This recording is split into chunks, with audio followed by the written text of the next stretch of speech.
Hello again. Welcome back to the JMC Reviews. It's October, the month of orange, sweet treats, and all things freaky. And trust me, I am all ready for it. Now it's time for the fun part. Time to play.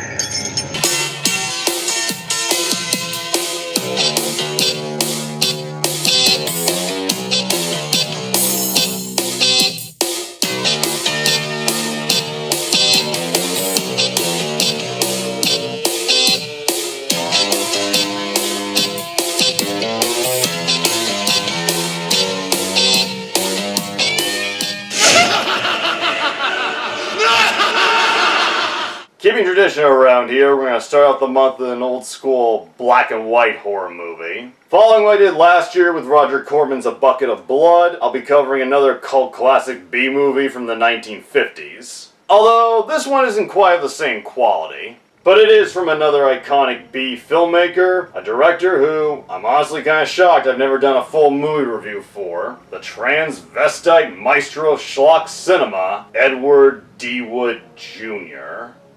Yeah, baby! Justifiably considered one of the most inept filmmakers of all time, Ed Wood has become something of a legend. A lot of this is owed to the 1994 biopic by Tim Burton, which portrays Wood as a naive dreamer who, despite lacking talent as a storyteller and being extremely incompetent in the technical aspects of film production, was driven by a relentless passion to bring his stories to life on the big screen. And once you watch a couple of his movies, it becomes pretty clear he put everything he had into his productions. The final result may not have been something to applaud, but the ambition is definitely there. And while everyone may not agree, I find it admirable and a little inspiring that this man pushed forward and did everything possible to get his projects made despite the fucking odds. And today we're going to look at what might be Ed Wood's best film, a flick that turns 70 years old this year, 1955's Bride of the Monster.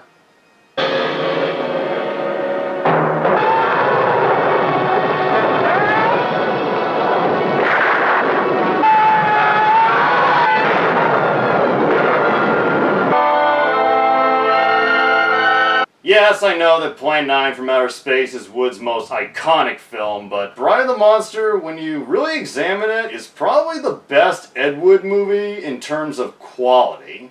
It's still got a shit ton of problems, but watching it, I felt like this was the film of his that could appeal to most audiences. The plot is better structured than the usual Wood production, and the dialogue, while still ramblish and exposition heavy at times, flows at a better pace than what we're used to getting from one of his scripts. Part of this may be due to Wood, a man who usually works solo, having a credited co-writer, Alex Gordon, who had previously co-wrote the script for Wood's 1954 film, Jailbait. The behind-the-scenes story goes that Alex Gordon wrote the original script under the title The Atomic Monster. Lack of financing prevented it from being made. Eventually, Ed Wood took Gordon's story and retooled it into his own script. Despite apparently having no involvement in the final script or the film's shooting, Wood still gave Gordon credit as a co-writer of the movie's story and screenplay.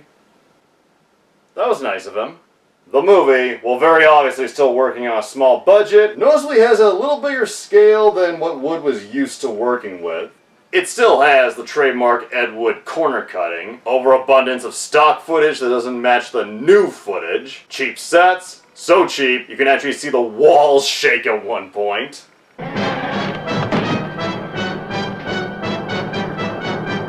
But the movie actually had the biggest budget of any Ed Wood film, $70,000. Not that it came easily. Production was actually a stressful hurdle. Filming was reportedly shut down after only 3 days due to running out of money. Wood's saving grace came in the form of meatpacking plant owner Donald McCoy, who provided the necessary funds to finish the movie. With a few conditions, of course. The main one being that his son, Tony McCoy, got to play the young male lead. Oh, well, beggars can't be choosers. And with all that pre-production crap, let's get into the movie's plot. Deep in a swampy-ass stretch of woods, a mad scientist named Dr. Eric Vornoff, played by the legendary Bela Lugosi in his final starring role, abducts and experiments on the local townsfolk, attempting to use atomic energy to create an army of superhumans, with little success. He's assisted by his mute and possibly mentally handicapped manservant, Lobo, played by Swedish professional wrestler Tor Johnson. Those who get too close are fed to Vornoff's deadly pet octopus, the would-be monster of the title. A mix of obvious stock footage and a rubber prop, the still unverified way the fake octopus became a part of Bride of the Monster is pretty fascinating. Believed to be the same octopus used in the John Wayne movie, Wake of the Red Witch, some reports say that Ed Wood rented the prop from Republic Pictures, while the more entertaining legend is that Wood stole the octopus. This version is portrayed in the 1994 biopic, but considering how many liberties that film took with Ed Wood's life story, I wouldn't swear by its historical accuracy. The one thing that all versions have in common is that while Wood got the octopus, the crew didn't have the motor that made the tentacles move. So, for any scene where someone gets killed by the octopus, the actors apparently had to just wrap the tentacles around themselves and wiggle hard to simulate movement. Jesus fucking Christ. Despite a few ridiculous moments, the opening scene is actually a pretty good start to the film. Sets the mood very well. The disappearances are being investigated by the local police, the case being headed up by Lieutenant Dick Craig, played by Tony McCoy, and Captain Robbins, played by the missing finger actor Harvey B. Dunn. The dialogue between these two isn't too bad, not to say there aren't some off moments. A girl from her office called in, said that Janet had a headache. If she's gone to Lake Marsh alone, I'll take her across my knee. It's the last thing I do. Oh, the 1950s. Speaking of which, Dick's newspaper reporter girlfriend, Janet Lawton, played by Loretta King, obsessively investigates the disappearances for a story, going about it in the most hot-headed way possible. It used to be a newspaper reporter could get information around this place. What in the world do you mean? Now he makes like a comic. Dick Craig, I don't put much stock in the future success of our married life if already you're holding out secrets on me. Okay, let's have the story on Lake Marsh and the monster. Now, Janet. Don't you now Janet me, and you can count our engagement off. You don't mean that. Yes, I do. These scenes produce many bizarre moments. The very first scene in the police station showcases a random drunk guy who ties into absolutely nothing. What's your name?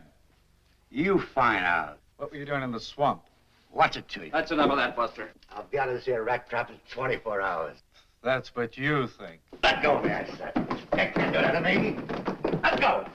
The scene is super quick, barely taking up a minute of screen time, but Ben Brommer, who plays the drunk, does a really good job, so I'll let it pass. This segment also introduces us to the character of Officer Kelton, played by Ed Wood regular Paul Marco, a neurotic bitch boy of a cop who actually appears in Wood's later films, Plan 9 from Outer Space and Night of the Ghouls, played each time by Marco. Here's the late editions, Captain. Look, why can't I work on this case? I told the boy to bring the papers in himself. Yes, sir. But if you ask me... I didn't. The captain has a pet bird who he just casually lets sit on his shoulder in almost every scene. Kind of like the eye patch guy with the monkey from Raiders of the Lost Ark. That's it. I'm leaving.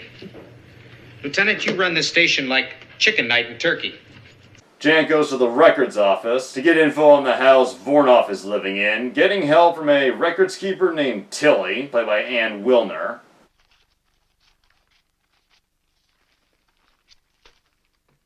Oh, and Dick, call him at headquarters, break my dinner date with him. Tell him I have an ulcer or something.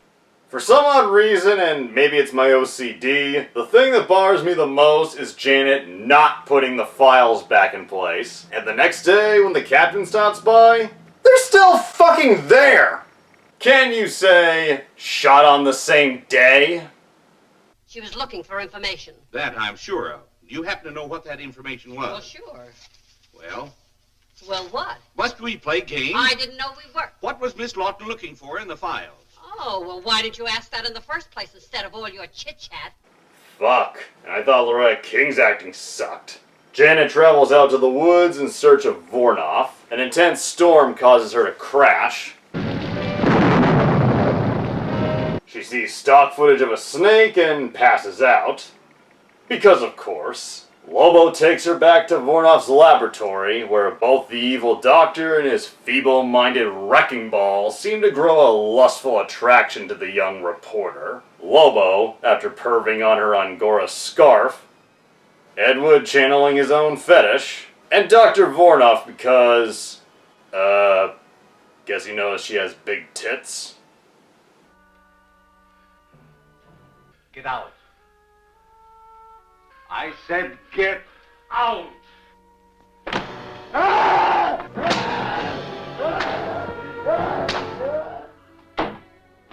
That is all.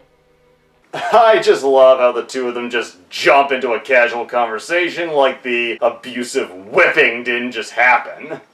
Regardless, Vornoff decides Janet will be his next guinea pig. And what is probably the most random plot device of the film, Vornoff controls her through hypnosis.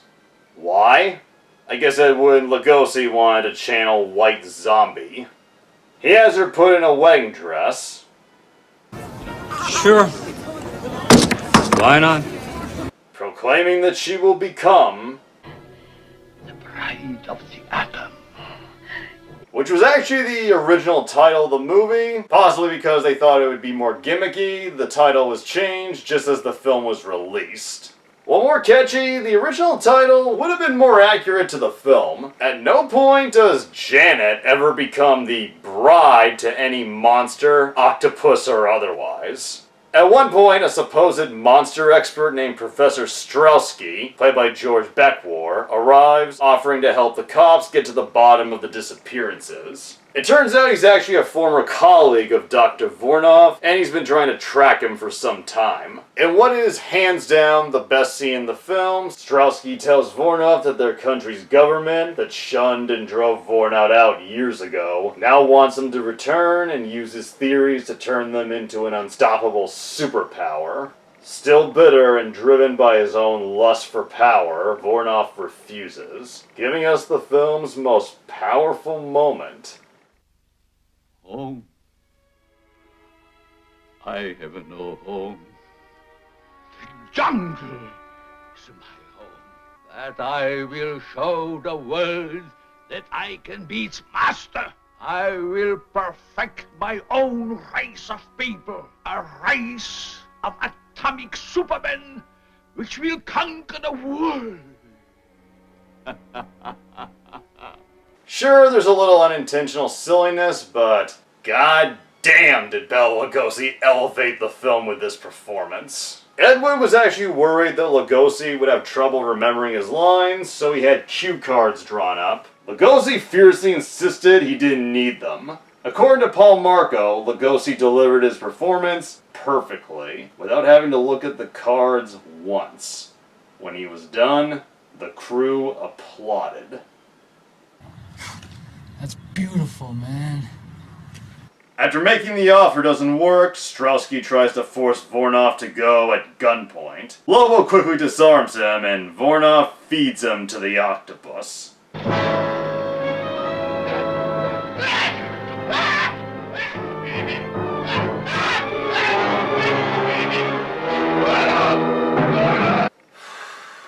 Even Ed Wood thought this scene was silly. It actually motivated him to improve the visual style for the other Octo-deaths, and for the most part, the improvements, the inclusion of rain, worked. Unfortunately, there was not enough money or time to refilm Strelsky's death. Oh wow.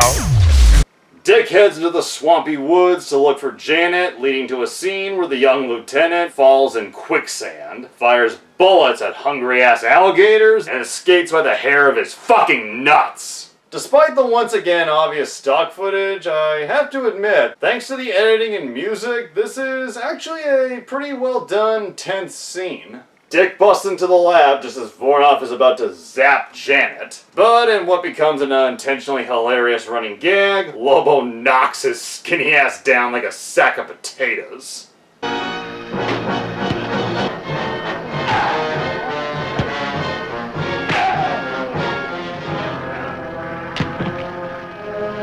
Just as Jan's about to be atomized, Lobo, driven either by his hard-on for Angora scarf or simply fed up with Vornoff's abuse, decides to help her escape.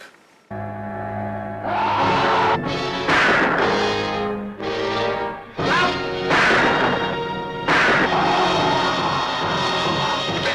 apparently Lobo is immune to bullets. Lobo straps the incapacitated Vornoff down, hoping to kill him with the Atom Machine. And yeah, I'll admit, this scene does drag on a little too long. But the payoff is well worth it when the machine finally works, turning Vornoff into an atomic Superman.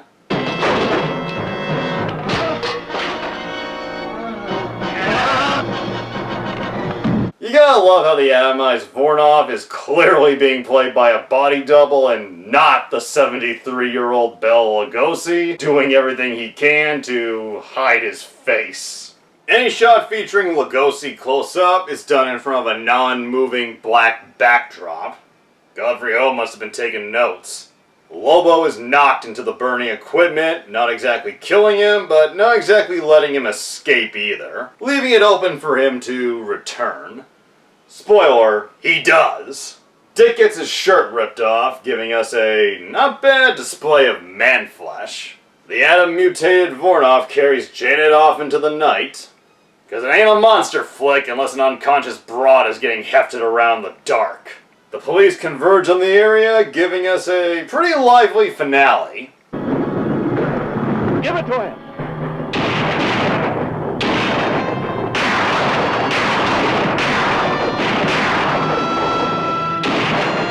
It ain't boring, but there's still enough dumb moments to remind you who made this.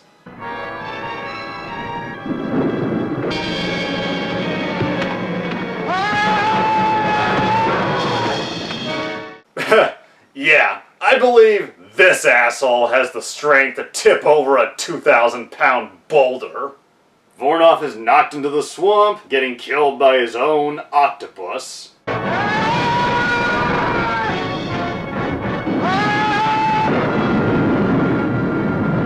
At least, that's what it's supposed to look like.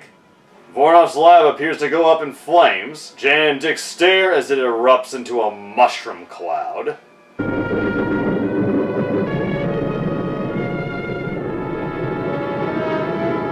You know, at that range, I think they should have been fucking vaporized.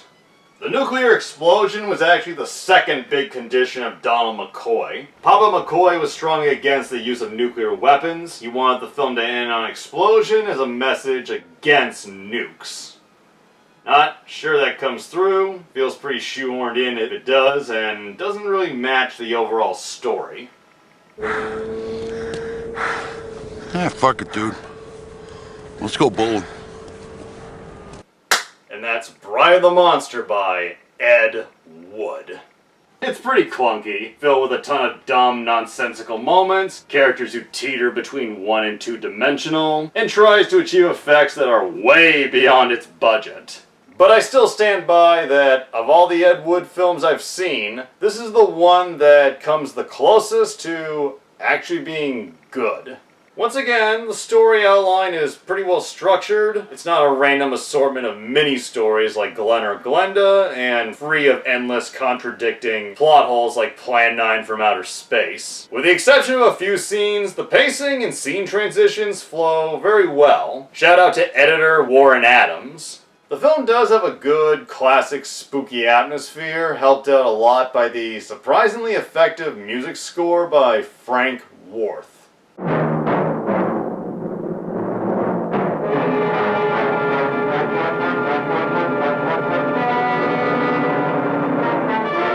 The acting is a pretty mixed bag. On the downside, we got Ann Wilner, Harvey B. Dunn, and Loretta King. Wilner only has 2 or 3 scenes, but her horrendous acting really leaves a mark on you. and not the good kind. Seems to me that was around November or December of 48. Leave it to me. I fix. Okay. Harvey B. Dunn is bad in a way that almost doesn't seem human. Kelton, Yes, sir? let her go. Give me all you have on him. I'll hang on. I don't like the looks of things. Well, get back to Strowski. Give him back the rock. It's the only fair thing. I've seen this asshole in other stuff, so I know. This is how he really chose to act. Dunn actually had a few credits being an extra in much bigger mainstream movies. Seems like he should have stuck to extra work. But Loretta King is by far the worst actor in this film. Captain Robbins, will you tell this Junior G man to let me go? Bunk, 2 more men have vanished up at Lake Marsh. That makes 12 in 3 months. No clues. What's this? A dancing costume? And this, a pogo stick? Well, since you knew the answers already, why the 3rd degree? And who or what was that monster? Let me go! Let me go! Jesus fuck! I know Ed Wood had a thing for casting Z-grade actors, but how in the ever-loving shit did he think this waterboard of an actress would be a good fit for his movie? There's a story that Ed Wood wrote the Janet role for his then-girlfriend, Dolores Fuller. Fuller claimed that Loretta King convinced Wood to give her the lead on the promise of securing funds for the film. King denied this. Personally, I think a casting couch and some anal play was involved. Jesus. Dolores Fuller does have a very brief cameo in the film, sharing less than a minute with King. Hi, Janet. Oh, hi, Marge. Janet, still on the monster hunt? What do you think? I think the boss has been looking for you all day. You've got the whole town in a panic. I didn't hear you.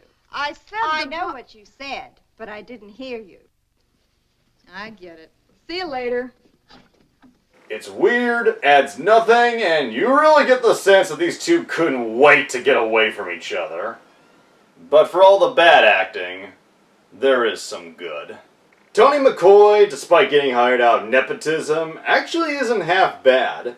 I mean, he's no Kiefer Sutherland, but he does a decent enough job. The best performances, by far, are Bela Lugosi, Tor Johnson, and George Beckwar.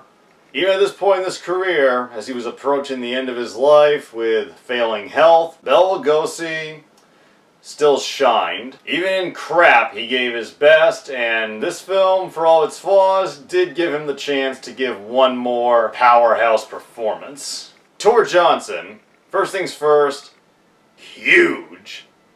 But in all seriousness, I do think he gave a good performance as Lobo. He doesn't have any lines, but his physicality, his expressions really say a lot, and he manages to, in a way, create a sympathetic character. George Beckwar as Professor Strowski is definitely the second best actor in the film. Lugosi may have stolen the film with his I have no home monologue, but Beckwar played a huge part in putting the scene together and definitely did the best with the material he was given. Although he may have done a little too good of a job. After working on this film and feeling that he wasn't getting paid enough, he complained to the Screen Actors Guild, which resulted in the film, based on what I read, getting temporarily shut down, requiring Wood to raise even more money to get the film completed. These series of events led to Wood losing even more ownership of the film than he already had with the other investors. It was reported that Wood carried a seething hatred for George Beckwar all the way to his death in 1978. Which I guess serves as a good lead-in to how the film did financially, because out of all the films Ed Wood made, Bride of the Monster stands out as his only major successful film. It actually made a profit, and the sad thing about it was, Wood didn't really see any of it. As I said before, he had to give away most of his ownership in the film, either to the investors or to lawyers. One of the people who actually profited off of the film more than Wood was legendary B-movie producer Samuel Z. Arkoff,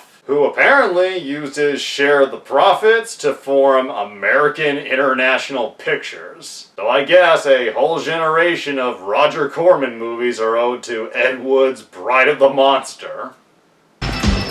Awesome! Righteous! Excellent! Yeah! Like most of Ed Wood's filmography, the film has become immortalized as a so bad it's good cult classic. A fair amount of this probably owed to being showcased on Mystery Science Theater 3000, and a clip of it being featured in Rob Zombie's The Devil's Rejects.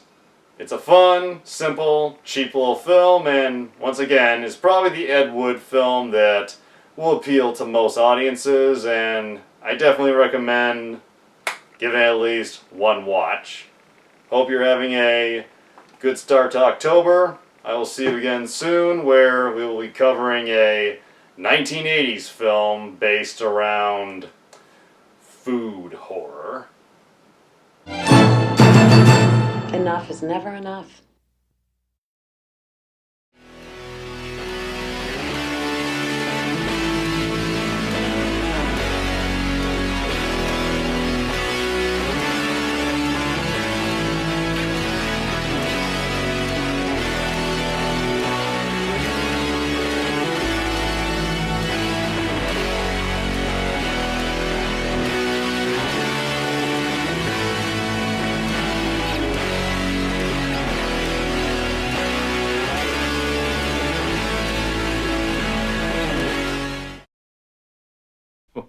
My dear Miss Lawton, When did I tell you my name?